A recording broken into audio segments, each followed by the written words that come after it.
जय श्री राधे कृष्णा। हमारे YouTube channel में आप सभी का स्वागत है। मैं जेपी भारद्वाज ब्रजवासी आप सभी का स्वागत करता हूं। तो आइए आज हम श्रावण मास महात्म का चौथे दिन की कथा सुनते हैं, जिसमें धारणा पारणा मासोपवास व्रत और रुद्र वर्ती व्रत वर्णन की सुगंधा का आख्यान करते हैं।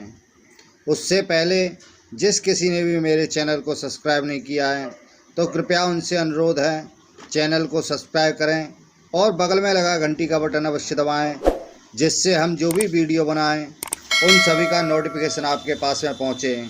लाइक करें तथा शेयर भी करें। बोलो शंकर भगवान की जय।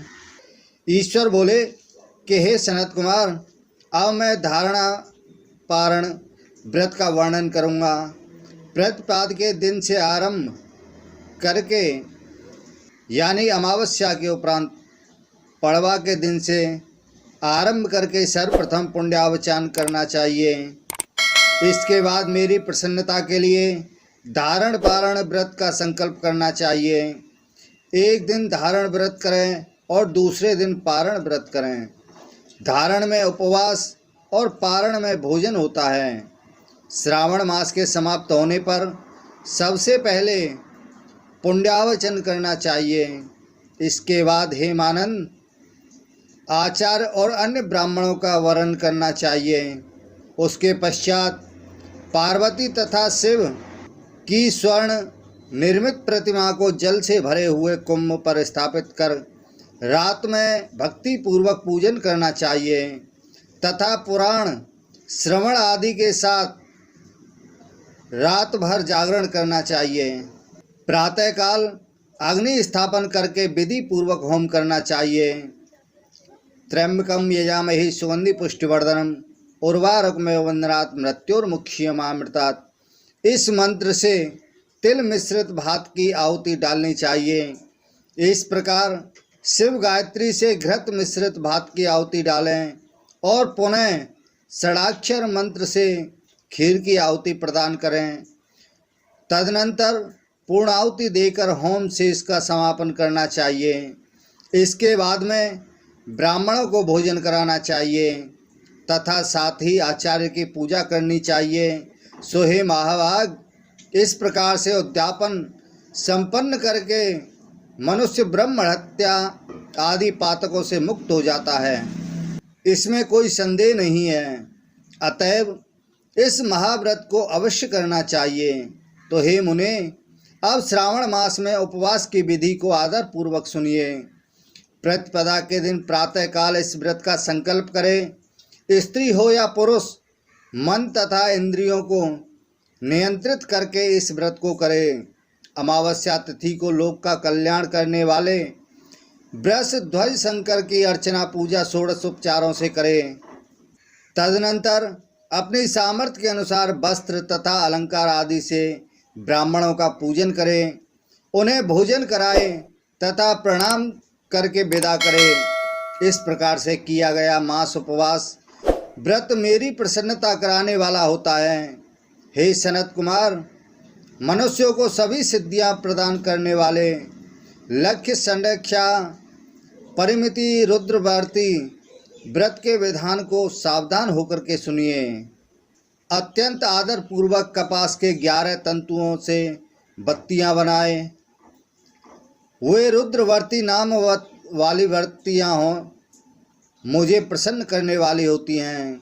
मैं श्रावण मास में भक्ति पूर्वक डिवान के देव गौरीपति महादेव का इन 1 लक्ष संख्या वाली बत्तियों से नीराजन करूँगा।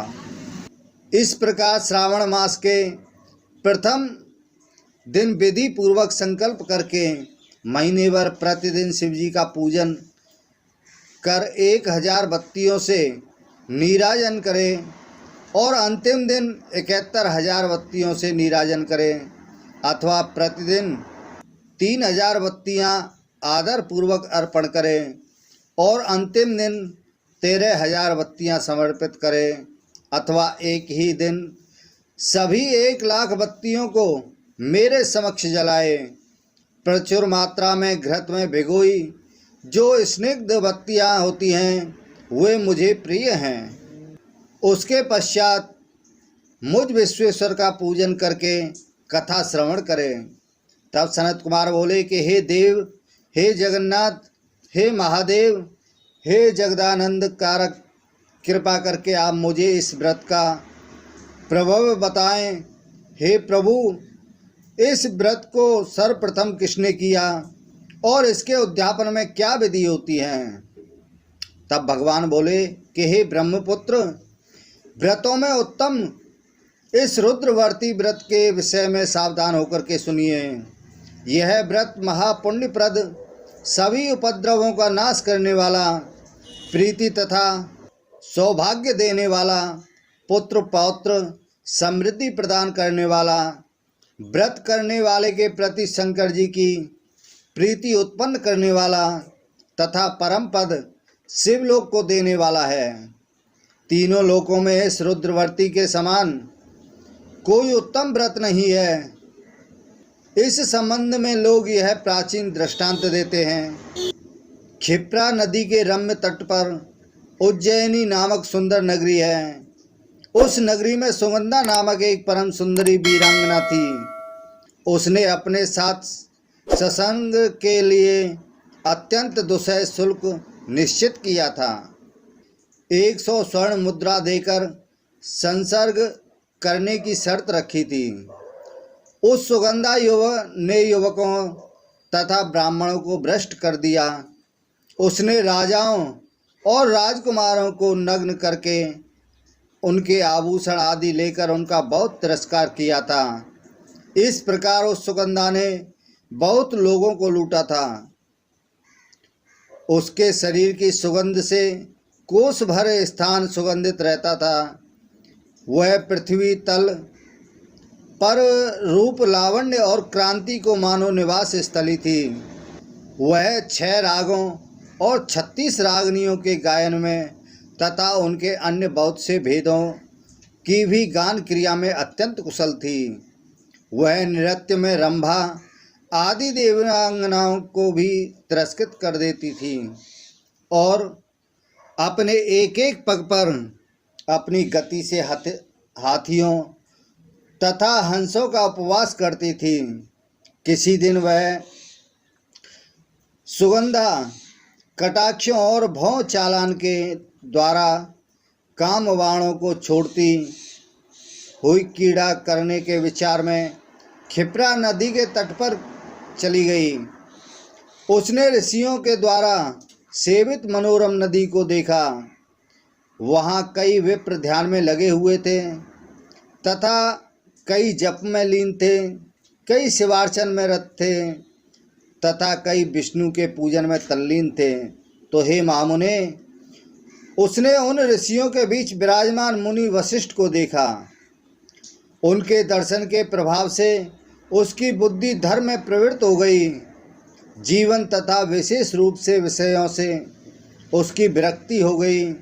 वह अपना सिर झुकाकर बार बार मुनि को प्रणाम करके अपने पाँव की निवृत्ति के लिए मुनि श्रेष्ठ वशिष्ठ जी से कहा। तब सुगंधा बोली कि हे अनाथनाथ, हे विप्रेद, हे सर्व विद्या सागर, हे योगीश, मैंने बहुत से पाप किए हैं। हे प्रभु, उन समस्त पापों के नाश के लिए मुझे क्या उपाय करना चाहिए? तब भगवान बोले कि हे सनत कुमार, उस सुगंधा के इस प्रकार कहने पर वे दीन वत्सल मुनि वशिष्ठ अपनी ज्ञान दृष्टि से उसके कर्मों को जानकर आदर पूर्वक कहने लगे। तब वशिष्ठ कहने लगे कि तुम सावधान होकर सुनो। जिस पुण्य से तुम्हारे पाप का पूर्ण रूप से नाश हो जाएगा, वह सब मैं तुमसे अब कह रहा हूँ। हे भद्रे, तीनों लोकों में विख्यात वाराणसी में जाओ। वहाँ जाकर तीनों लोकों में दुर्लभ महान पुण्य देने वाले तथा शिव के लिए अत्यंत प्रीति रुद्रवर्ती नामक व्रत को उस क्षेत्र में करो। तो हे भद्रे, इस व्रत को करके तुम परम गति को प्राप्त करोगी। तब भगवान कहने लगे तब उसने अपना धन लेकर सेवक तथा मित्र सहित काशी में जाकर वशिष्ठ जी के द्वारा बताए गए विधान के अनुसार व्रत किया। इस प्रकार उस व्रत के प्रभाव से वह सशरीर उस शिवलिंग में विलीन हो गई। तो हे सनत कुमार, इस प्रकार जो स्त्री इस परम दुर्लभ व्रत को करती है वह जिस जिस अभीष्ट पदार्थ की इच्छा करती है उसे निसंदेह प्राप्त करती है। तो हे सुव्रत, अब आप माणिक्यवर्तियों का महात्म्य सुनिए। हे विप्रेंद्र, उन माणिक्यवर्तियों के व्रत से स्त्री मेरे अर्ध आसन की अधिकारिणी हो जाती है और महाप्रलय पर्यंत वह मेरे लिए प्रिय रहती है। अब मैं इस व्रत की संपूर्णता के लिए उद्यापन का विधान बताऊंगा। चांदी की बनी हुई नंदीश्वर की मूर्ति पर आसीन सुवर्णमय भगवान शिव की पार्वती सहित प्रतिमा को कलश पर स्थापित करना चाहिए और विधि के साथ पूजन करके रात्रि में जागरण करना चाहिए। इसके बाद प्रातःकाल नदी में निर्मल जल में विधि पूर्वक स्नान करके 11 ब्राह्मणों सहित आचार्य का वर्ण करना चाहिए। उसके पश्चात रुद्र सूक्त से अथवा गायत्री से अथवा मूल मंत्र से घृत, खीर तथा बिल पत्रों का होम करना चाहिए।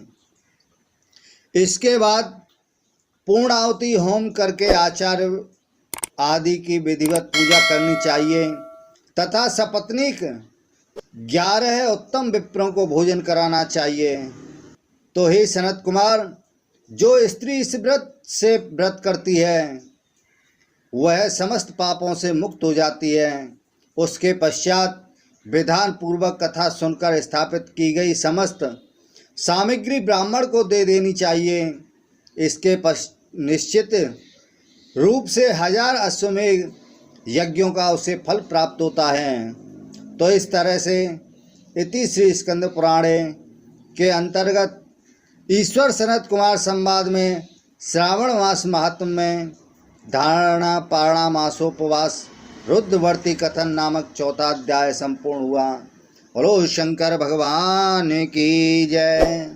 जिस किसी ने भी मेरे चैनल को सब्सक्राइब नहीं किया है तो कृपया उनसे अनुरोध है चैनल को सब्सक्राइब करें, लाइक करें तथा शेयर भी करें। इसी के साथ ही जय श्री राधे कृष्णा।